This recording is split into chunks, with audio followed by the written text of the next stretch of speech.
Welcome to our channel. నేను యజ్ఞమూర్తి.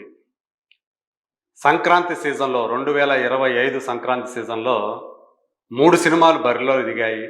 వాటిలో అన్నిటికంటే చివరగా రిలీజ్ అయ్యి అంటే లేటుగా వచ్చినా లేటెస్ట్గా వచ్చామన్నట్లుగా వచ్చినటువంటి సంక్రాంతికి వస్తున్నాం సినిమా బాక్స్ ఆఫీస్ దగ్గర ఒక ప్రపంచనాన్ని సృష్టించింది అని చెప్పాలి. పెట్టుబడి పెట్టిన వాళ్ళ అంటే నిర్మాతను కాకుండా ఆ సినిమాని ఎవరైతే నమ్మి దాన్ని డిస్ట్రిబ్యూట్ చేశారో దాన్ని నమ్మి డబ్బులు పెట్టారో ఆ బయ్యర్లు కానీ వాళ్ళందరూ కూడా భారీ లాభాల్ని అందుకోవటం చాలా స్పష్టంగా కనిపిస్తుంది. యాక్చువల్గా వితిన్ 1 వీక్లోనే 107 కోట్ల రూపాయలకు మించినటువంటి షేర్ సాధించి భారీ లాభాలను అందించింది. ఏ స్థాయిలో అంటే దీని యాక్చువల్గా ఈ సంక్రాంతికి వస్తున్నాం అనే సినిమా దాని థియేట్రికల్ వాల్యూ 41.5 కోట్ల రూపాయలు మాత్రమే. అట్లాంటిది ఆ 41.5 కోట్లు దాటేసి ఇంకా 60 కోట్ల రూపాయలకు పైమించి లాభాలు అందించడం అంటే మోర్ దాన్ 150% లాభాలు రావటం మనం చూసాం. సో లాంగ్ రన్లో దాని లైఫ్ టైంలో ఆ లాభాలు ఏ రేంజ్కి వెళ్తాయి ఏంటి అనేది ఇంకా మనం వేచి చూడాల్సి ఉంది. ప్రస్తుతానికైతే ఇంకా ప్రిడిక్ట్ చేయలేని పరిస్థితి, అంత బాగా ఆ సినిమా రన్ అవుతుంది. అయితే సరిగ్గా 5 ఏళ్ల క్రితం ఇదే సంక్రాంతి సీజన్లో విడుదలైనటువంటి ఒక బ్లాక్ బస్టర్ సినిమాతోటి ఇప్పుడు సంక్రాంతికి వస్తున్నాం సినిమాని పోలుస్తున్నారు. అది మనం స్క్రీన్లో చూస్తున్నటువంటి అలవైకుంఠపురంలో, అది 2020 సంవత్సరంలో సంక్రాంతికి వచ్చి మహేష్ బాబు అలాగే అనిల్ రావుపూడి కాంబినేషన్లో వచ్చినటువంటి సరిలేరు నీకెవరు అనే సినిమాతోటి పోటీ పడి విజేతగా నిలిచింది. 2 సినిమాలు బ్లాక్ బస్టర్సే, కానీ ఎక్కువ బ్లాక్ బస్టర్ అయిన సినిమా, విజేతగా నిలిచిన సినిమా అలవైకుంఠపురంలో. అల్లు అర్జున్ కథానాయకుడిగా త్రివిక్రమ్ డైరెక్ట్ చేసినటువంటి ఆ సినిమా దాని కలెక్షన్స్ ఎలా ఉన్నాయో అంటే మొదటి వారం పూర్తయ్యే సమయానికి ఆ సినిమా కలెక్షన్స్ ఎలా ఉన్నాయో సంక్రాంతికి వస్తున్న సినిమా కలెక్షన్స్ కూడా దాదాపు అదే తీరులో ఉండటం ఇప్పుడు చాలామందిని ఆశ్చర్యపరుస్తూ ఉంది. ఒకసారి ఆ ఫిగర్స్లోకి వెళ్తే మొదటి వారం 2 తెలుగు రాష్ట్రాలకు సంబంధించి మొదటి వారం కలెక్షన్స్కి వెళ్ళేటప్పటికి అది 88 కోట్ల ప్లస్ వస్తే అలవైకుంఠపురంలో సినిమాకి వితిన్ 1 వీక్ మనం మాట్లాడుకుంటుంది. అదే వారం టైంకి సంక్రాంతికి వస్తున్నాం కూడా 89 కోట్లు, అది 88 కోట్ల ప్లస్ అయితే ఇది 89 కోట్ల ప్లస్ తెలుగు రాష్ట్రాల వరకు. అలా 2 దాదాపు సిమిలర్ నంబర్స్ని అవి క్రియేట్ చేయటం అనేది చాలామందిని ఆశ్చర్యపరుస్తున్నటువంటి విషయం. అలాగే ఇంకో విషయం ఏంటంటే ప్రపంచవ్యాప్తంగా చూసుకున్నప్పుడు అలవైకుంఠపురంలో 110 కోట్ల ప్లస్ షేర్ని రాబడితే వితిన్ 1 వీక్ ఇది సంక్రాంతికి వస్తున్నాం సినిమా 107 కోట్ల ప్లస్ షేర్ సాధించింది. అంటే జస్ట్ రెండిటికి కూడా ఒక 3 కోట్ల షేర్ మాత్రమే తేడా ఉంది.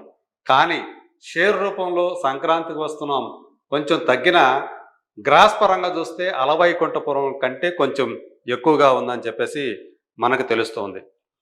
అలవైకుంఠపురంలో మొదటి వారం పూర్తయ్యే సమయానికి 177 కోట్ల గ్రాస్ సాధించింది వరల్డ్ వైడ్గా. అదే సంక్రాంతికి వస్తున్నాం సినిమా చూస్తే 183 కోట్ల గ్రాస్ సాధించింది. అంటే 6 కోట్ల గ్రాసు ఎక్కువగా సంక్రాంతికి వస్తున్నామే సాధించింది.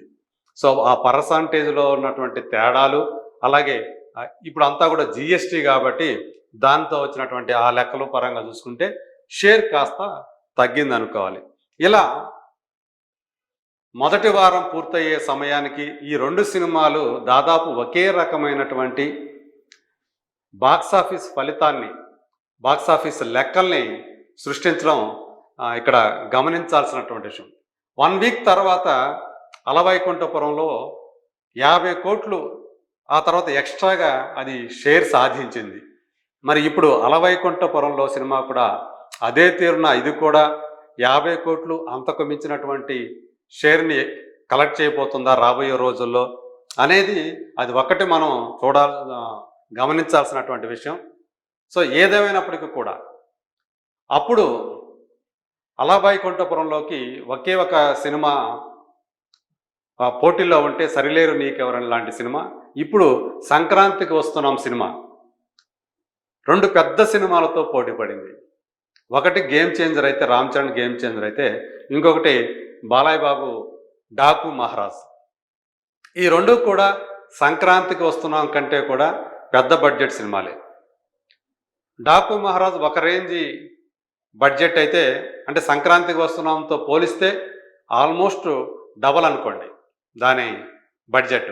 కానీ గేమ్ చేంజర్ బడ్జెట్ వచ్చేటప్పటికి దానికంటే చాలా చాలా ఎక్కువ రెట్లు బడ్జెట్తో తయారైనటువంటి సినిమా. అది ఆల్మోస్ట్ 400 కోట్ల బడ్జెట్ అని చెప్పేసి చెప్తున్నారు.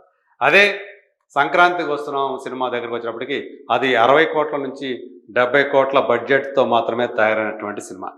దీన్ని బట్టి ఆ 2 సినిమాలతో పోలిస్తే ఇది చాలా ఒక రకంగా చిన్న సినిమానే చెప్పాలి. అయినప్పటికీ కూడా బాక్స్ ఆఫీస్ దగ్గరకు వచ్చేటప్పటికి ఆ 2 సినిమాలను మించి పెద్ద సినిమాగా నిలబడటం అనేది గమనించాల్సినటువంటి విషయం. అంటే సంక్రాంతి సీజన్లో ఏ తరహా సినిమాలు బాగా ఆడతాయి అంటానికి కూడా ఇది ఒక ఎగ్జాంపుల్గా కూడా నిలుస్తుంది.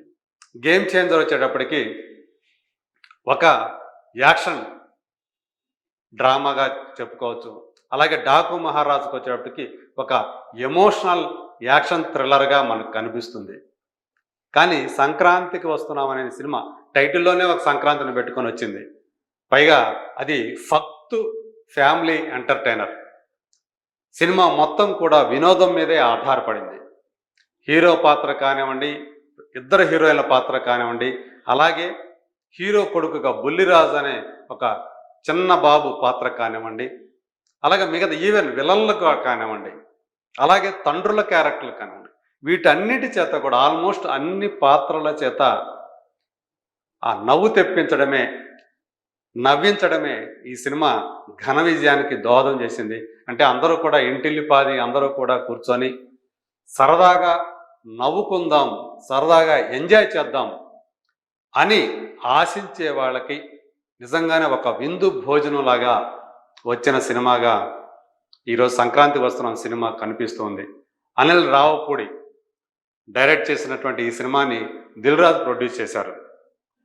ఇదే దిల్ రాజు ఇదే సంక్రాంతి సీజన్లో గేమ్ చేంజర్ అనే సినిమా ముందు రిలీజ్ చేసి బాగా భారీ నష్టాలు చవిచూసి ఒక ఆందోళనలో ఉన్న పరిస్థితుల్లో ఈ 'సంక్రాంతికి వస్తున్నాం' అనే సినిమా ఆ నష్టాల్ని చాలా వరకు పూడ్చే సినిమాగా ఒక ఆశని కల్పించింది.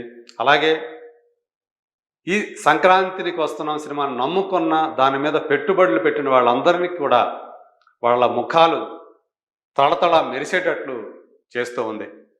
ఇలా ఇప్పుడు ఆ రోజున ఏదైతే అలవైకుంఠపురంలో సినిమా మీద పెట్టుబడులు పెట్టిన వాళ్ళందరూ కూడా ఎంత హ్యాపీగా వాళ్ళ ముఖాలు కళకళలాడాయో, ఇప్పుడు మళ్ళీ అదే తరహాలో 'సంక్రాంతికి వస్తున్నాం' సినిమా కూడా సేమ్ అదే తరహా ఫలితాన్ని చవిచూస్తూ బిగ్గెస్ట్ బ్లాక్ బస్టర్గా, ఇంకా చెప్పాలంటే రీజనల్ ఫిలిమ్స్లో పాన్ ఇండియా సినిమాలను పక్కన పెట్టేస్తే తెలుగు వర్షన్కి సంబంధించి ఒక రీజనల్ సినిమాగా రిలీజ్ అయిన వాటిలో ఫస్ట్ వీక్ మొదటి వారం గడిచేసరికి అత్యధిక వసూళ్లు సాధించిన సినిమాగా కూడా ఒక చరిత్ర సృష్టించింది. సో రాబోయే రోజుల్లో ఆ 'సంక్రాంతికి వస్తున్నాం' సినిమా